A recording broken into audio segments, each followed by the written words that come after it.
Violent protests continue in some cities in Greece, including Thessaloniki, Tuesday night after a Roman teenager was shot in the head last week. About 2,500 people marched in Thessaloniki, where the teenager lived and died. And a similar protest march was held in Athens after student and anarchist groups called for protests following his death. Clashes broke out at the end of the march in Thessaloniki when a group of a few dozen protesters broke off from the demonstration, setting fire to dumpsters and throwing Molotov cocktails at police, who responded with tear gas. The December 5th shooting of the 16-year-old Roma youth in Thessaloniki triggered days of often violent protests in various parts of Greece, despite repeated calls from his relatives and community leaders for protests to remain peaceful.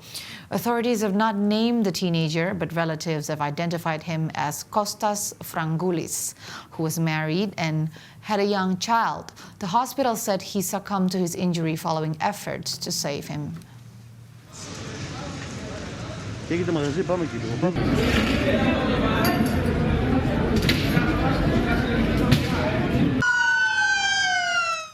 A judge on Tuesday ordered ousted Peruvian President Pedro Castillo to remain in custody, denying his appeal as authorities build a rebellion case against him.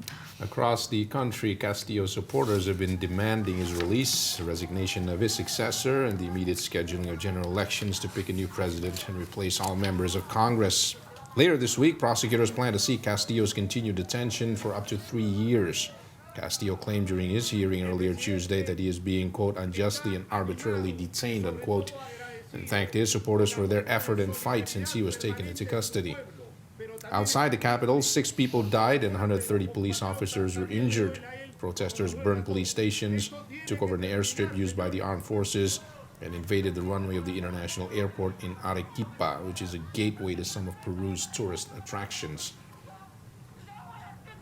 Esos sinvergüenzas, desde el día que entró, no lo han dejado gobernar.